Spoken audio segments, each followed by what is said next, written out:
Hi, my name is Dr. Sarah Winterberg, and I am an Associate Professor of English here at UA Fort Smith. So in the world of teaching, I love being an educator because I love being able to try different ways to finally help somebody reach that aha moment where they get it.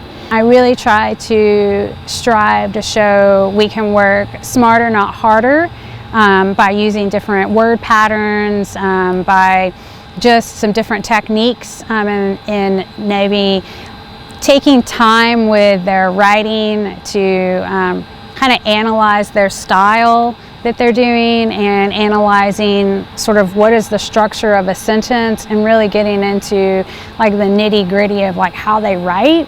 Because a lot of times we just write and we're just like, it looks good. But to actually like take it and dissect it and be like, oh, here's a subordinating clause and here's an independent clause. And if I do it this way, then I'm actually setting the pathway for my whole essay. And then it's like, aha, now I know how to do this. I can do boom, boom, boom and create a pattern and plug and play.